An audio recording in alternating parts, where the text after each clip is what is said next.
आपका अगला प्रश्न है, इस प्रश्न में कहते हैं एक समांतर प्लेट संधारित्र की प्लेटों को निश्चित विभवांतर तक आवेशित किया गया है।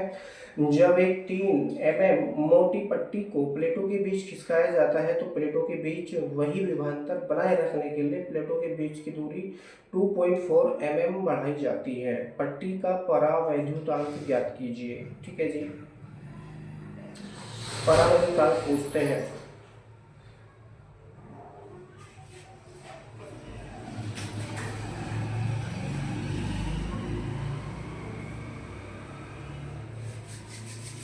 जो ले रखा है उसको लिखेंगे सवाल में। यहाँ पर थिकनेस दे रखी है T = 3 mm।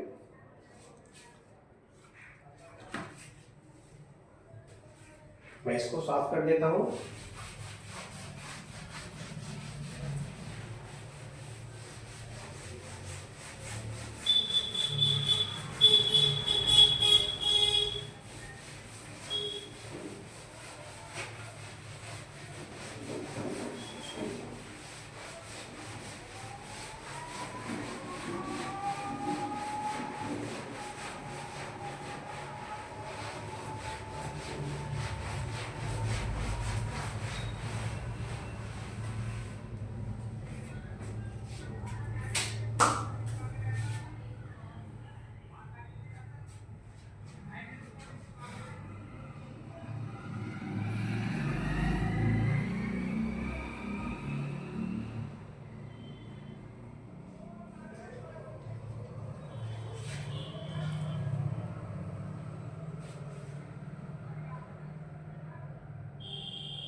प्रश्न है, एक समांतर प्लेट संधारित्र की प्लेटों को निश्चित विभवांतर तक आवेशित किया गया है। जब एक 3 mm मोटी पट्टी को प्लेट के बीच खिसकाया जाता है तो प्लेटों के बीच वही विभवांतर बनाए रखने के लिए प्लेटों के बीच की दूरी 2.4 mm बढ़ाई जाती है। पट्टी का परावैद्युतांक ज्ञात कीजिए। ठीक है, तो दो कंडीशन यहाँ पर उत्पन्न हो रही है, प्रारंभिक विभवांतर और अंतिम विभवांतर दोनों ही बराबर हैं। यहाँ पर पहली तो कंडीशन ये हो जाती है। ठीक है, कर लेते हैं। लिखेंगे माना समांतर प्लेट संधारित्र की प्लेटों के बीच दूरी d है।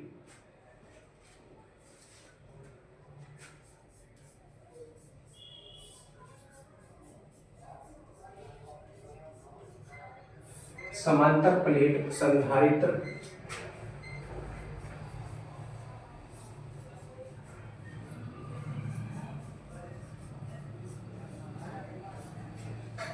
की प्लेटों के बीच प्लेटों के बीच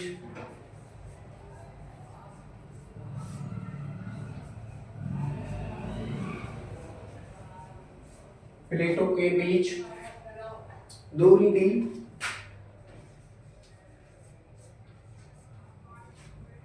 तथा वैद्युत क्षेत्र ई है।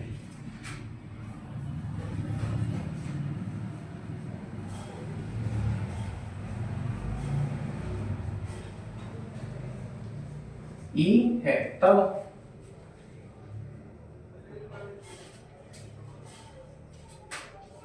विभवांतर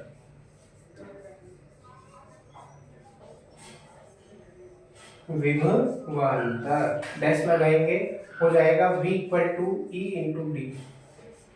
V = E × D। ये सूत्र कहाँ से आया? E = V/D से प्राप्त हुआ है। प्लेटों के बीच की दूरी d है और ये क्या है? वैद्युत क्षेत्र की तीव्रता। वैद्युत क्षेत्र की तीव्रता तो विभव का सूत्र हो जाएगा V = E × D। E × D, इसको समीकरण नंबर 1 बना लेंगे। अब दूसरी जो शर्त है प्रश्न में दे रखी है उस शर्त को पढ़ेंगे। वो कहते हैं जब एक 3 mm मोटी पट्टी को, थिकनेस दे रखी है 3 mm मोटी पट्टी को प्लेटों के बीच खिसकाया जाता है तो प्लेटों के बीच वही विभवांतर बनाए रखने के लिए प्लेटों के बीच की दूरी 2.4 mm बढ़ाई जाती है। ठीक है, बढ़ाई जाती है। तो परावैद्युत का परावैद्युतांक ज्ञात कीजिए। ठीक है जी, तो लिखेंगे दूसरे उसमें माना प्लेटों के बीच T मोटाई की प्लेट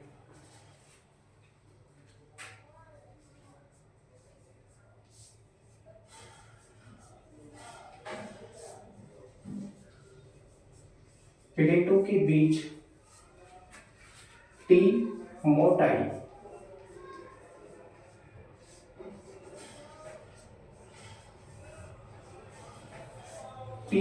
की प्लेट खिसकाने पर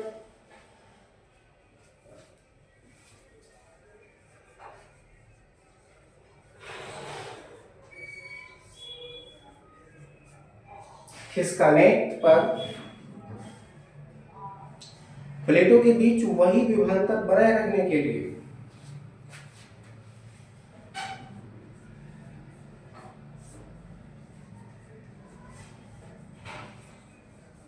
प्लेटों के बीच वही विभवांतर बनाए रखने के लिए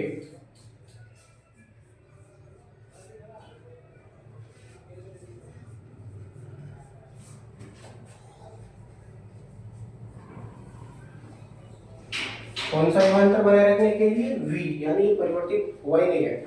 V विभवांतर बनाए रखने के लिए प्लेटों के बीच की दूरी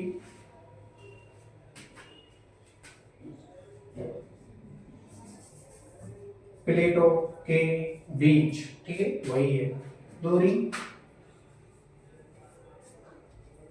कितनी बढ़ा रहे हैं? D डैश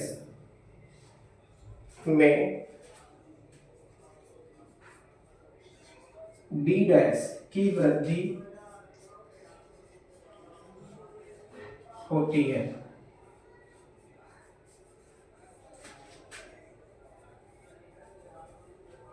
D डैश की वृद्धि होती है तब हो जाएगा V equal to E into D. V equal to E into D सूत्र का ही हम यहाँ पर प्रयोग करेंगे, E इंटू डी। लेकिन D जो डिस्टेंस है वो परिवर्तित हो चुकी है, उसमें कितनी डिस्टेंस जुड़ रही है? D डैश डिस्टेंस जुड़ जाती है ना। उसमें दे रखा है प्रश्न में भी 2.4 mm बढ़ाई जाती है प्लेटों के बीच की दूरी, तो हो जाएगा E into D plus D dash, D plus D dash. ये तो दूरी हो गई है into D, D minus T करते हैं ना, माइनस के टी, तो माइनस के टी भी है प्लस टी अपॉन के। यहाँ पर हमने क्या है? सूत्र भी उत्पन्न कर लिया है, सूत्र भी हमने प्रयोग कर लिया है, ठीक है। इसको समीकरण नंबर 2 बना लेंगे। क्या बना लेंगे? समीकरण नंबर 2।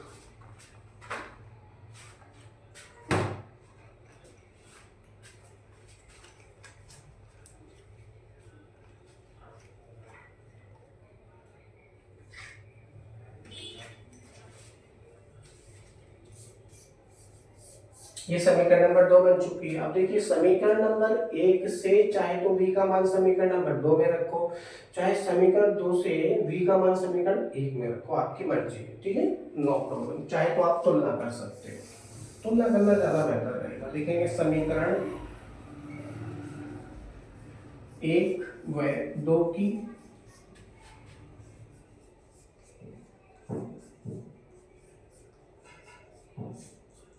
तुलना करने पर, तुलना करेंगे तो हमको क्या प्राप्त होगा?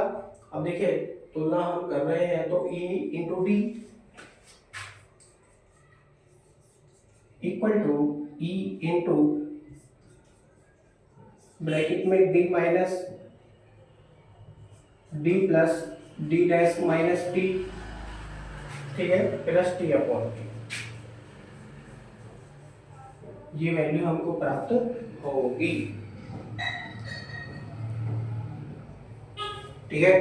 कुछ कटेगा, इसे काट देंगे, ई को बचेगा D equal to D plus D dash, D plus D dash minus के T प्लस T अपॉन के, T अपॉन के। इसी को हम हल कर लेंगे और यहाँ से हमको किस चीज की वैल्यू फाइंड करनी है? पहला वैल्यू तो आप पूछते हैं k की वैल्यू, तो k की वैल्यू हमको यहाँ बतानी है।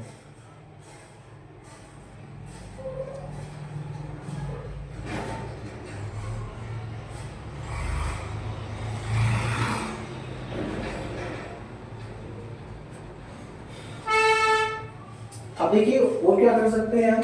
अगर हम यहाँ से ये ब्रैकेट हटा देते हैं, नो प्रॉब्लम, आप हटा सकते हैं क्योंकि सारी वैल्यूज अलग अलग लिखी हुई है, सभी भौतिक राशियों के बीच में प्लस और माइनस की चिन्ह यहाँ पर स्थापित है। ठीक है, नो प्रॉब्लम। इस डी से इस डी को भी आप काट दीजिए, तो यहाँ क्या बचेगा, 0 बचेगा। क्या बचेगा, 0 बचेगा।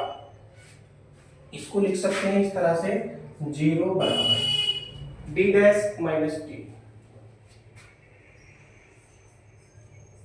D dash minus T plus T upon K, D dash minus T plus T upon K, ये प्राप्त होगा। ठीक है जी। अब हम क्या करेंगे, ये प्लस की वैल्यू है, इसको हम इधर लेके चले जाएंगे तो ये माइनस में आ जाएगी, या फिर इसको ऐसे लिख सकते हैं, D dash minus T, D dash minus K T equal to D dash minus K T equal to minus K T upon K, minus K T upon K. कुछ इस तरह से ये वैल्यू हमको प्राप्त होगी।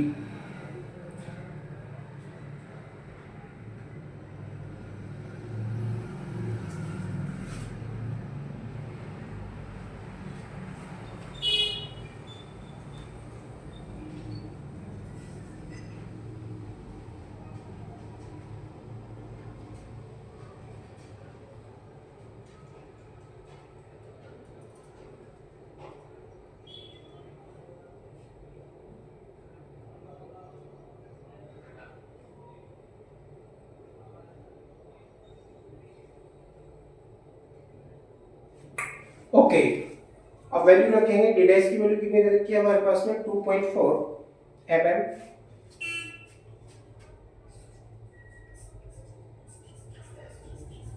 माइनस, और टी की वैल्यू दे रखी है हमें थिकनेस 3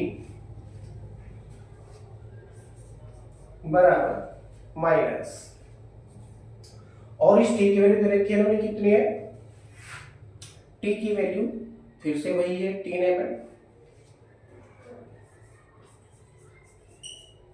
अपॉन के। इसको हम हल कर लेंगे और यहां से के की वैल्यू को फाइंड करेंगे।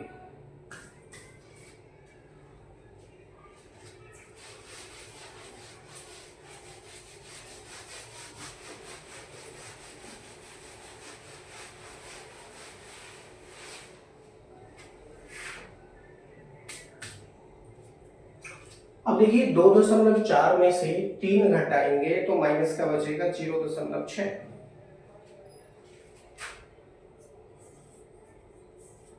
0.6 mm। ठीक है जी, equal to minus 3 mm upon K.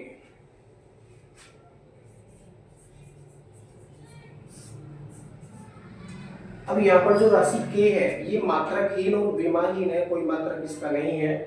अब यहाँ पर जो मात्रक बच रहा है केवल डिस्टेंस का ही मात्रक बच रहा है, यानी दूरी का ही मात्रक है, और जो दे रखा है मिलीमीटर में। इस तरफ भी mm है, उस तरफ भी ये mm है, तो क्या करेंगे, इस mm से इसको काट सकते हैं। ठीक है, काट सकते हैं, और इस माइनस से इस माइनस को भी काट सकते हैं। ठीक है, अब ये सारी वैल्यू प्लस में हो चुकी है और हमको वैल्यू फाइंड करनी है के की। तिरछी गुणा करेंगे तो के इक्वल टू क्या हो जाएगा, के इक्वल टू जाएगा 3/0.6, 0.6। पॉइंट हटाएंगे तो ऊपर क्या बढ़ेगा, 0 बढ़ेगा। ठीक है, अब ये 6 हो चुका है, ऊपर 30 हो चुका है, 6 पंजे 30, 5 बार कटेगा, यानी के इक्वल टू कितना प्राप्त हुआ, 5 प्राप्त हुआ। के इक्वल टू 5। ठीक है, के इक्वल टू 5 हमको ये प्राप्त हुआ। यहाँ पर आपको एक छोटा सा कंफ्यूजन ये हो सकता है कि सर आपने ये जो सूत्र प्रयोग किया है D minus T plus T upon के वाला, उसके ऊपर आता है एप्सिलॉन 0 ए अपॉन डी, ये आपने क्यों नहीं किया। ठीक है जी, धारिता का सूत्र होता है C equal to epsilon 0 A upon D वायु संधारित्र के लिए, और परावैद्युत संधारित्र के लिए हो जाता है epsilon 0 A upon D minus T plus T upon K, D minus T plus T upon K. अब देखिए दो कंडीशन यहाँ पर उत्पन्न हो रही है, एक तो पट्टी रखने से पहले धारिता कुछ और थी, पट्टी रखने के पश्चात धारिता परिवर्तित हो जाती है, यानी परावैद्युत संधारित्र ये बन जाता है। दोनों ही धारिताओं को जब हम बराबर में रखेंगे तो एप्सिलॉन 0 ए से एप्सिलॉन 0 ए कट जाएगा, केवल डी ही यहाँ पर प्राप्त होगा। ठीक है, ई इंटू डी। क्योंकि हम क्या करते हैं, V equal to E into D हम करते हैं, E इंटू डी हम ये करते हैं। यहाँ पर V क्या है, विभव है, E इंटू डी का गुणनफल ये प्राप्त हो रहा है। E इंटू डी वैल्यू क्षेत्र की तीव्रता और डिस्टेंस के बीच का गुणनफल है, ठीक है। तो ये राशि भी क्या है, विभव ही है। क्या है जी, विभव ही है। और ये V इक्वल टू ऑलरेडी चल ही रहा है, ठीक है, नो प्रॉब्लम। ठीक, इसी प्रकार से वायु संधारित्र की सहायता के लिए अगर ये C0 equal to epsilon 0 A upon D, ये मैं अलग से आपको बता रहा हूँ। और जो परावैद्युत संधारित्र है उसकी धारिता हो जाएगी C equal to epsilon 0 A upon D,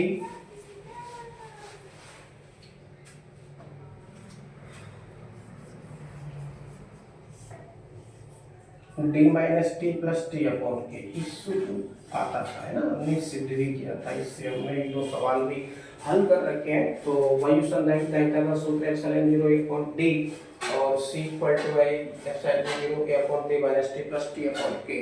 ये क्या है, परावैद्युत संधारित्र की धारिता है। परावैद्युत संधारित्र की धारिता C equal to epsilon 0 A upon D minus T plus T upon K. अब धारिता हमारे पास में, यहाँ से क्या करेंगे, आवेश की गणना कर सकते हैं, आवेश की गणना कर सकते हैं। तो क्या हो जाएगा, Q equal to C0 V0, Q equal to क्या हो जाएगा, C0 V0। अब देखिए आवेश, संचित आवेश वही रहेगा जो पहले संचित हो चुका है और बाद में भी वही रहेगा। तो Q इक्वल टू Q0 मैं इसको लिख सकता हूँ, Q इक्वल टू Q0 मैं इसको लिख सकता हूँ। Q की वैल्यू क्या प्राप्त हुई थी, CV। Q equal to CV equal to क्या हो जाएगा, Q0 की value C0 V0, C0 V0, ठीक है। अब यहाँ पर वोल्टेज ही परिवर्तित नहीं हुआ, वोल्टेज ही परिवर्तित नहीं हुआ, वो कहते हैं वही विभवांतर बनाए रखने के लिए, जो प्रारंभिक विभवांतर बराबर अंतिम विभवांतर है। तो क्या करेंगे, V से V को यहीं पे आप काट सकते हैं, नो प्रॉब्लम, ये कट जाएगा, तुलना हो रही है। क्यों है, क्योंकि V इक्वल टू V0 है, पहले भी विभव V था, बाद में भी विभव V है। तो C के स्थान पर क्या प्रयोग करने वाले हैं, एप्सिलॉन 0 A अपॉन D प्रयोग करने वाले हैं, equal to epsilon 0 A upon पूरा लिखेंगे D minus T plus T upon K. ठीक है जी, आपको कंफ्यूजन ना हो इसलिए मैं इस सूत्र कहाँ से उत्पन्न हुए थे वो बताने की कोशिश कर रहा हूँ। Equal to epsilon 0 A upon D, ठीक है जी। ये वैल्यू हो चुकी है एप्सिलॉन 0 A अपॉन से एप्सिलॉन 0 A कट जाएगा, जो बचा उसको लिखेंगे। यहाँ पर क्या बचेगा, 1 upon D minus T, 1 upon D minus T plus T upon के, और यहाँ पर क्या बचा, 1 अपॉन D बचा, 1 अपॉन D। ठीक है जी, ये यहाँ पर इस तरह से ये वैल्यू और ये सूत्र हमारे को प्राप्त हुआ था। ठीक है, इसका मात्रक क्या लिख सकते हैं, 1 अपॉन के D में है, D को ऊपर लेके जाएंगे तो ये n की पावर माइनस के 1 हो जाएगा, यानी मीटर की पावर माइनस के 1 इसका मात्रक है। ठीक है, आई होप आपको समझ में आ गया होगा। बाकी क्वेश्चंस आपके अगले वीडियो में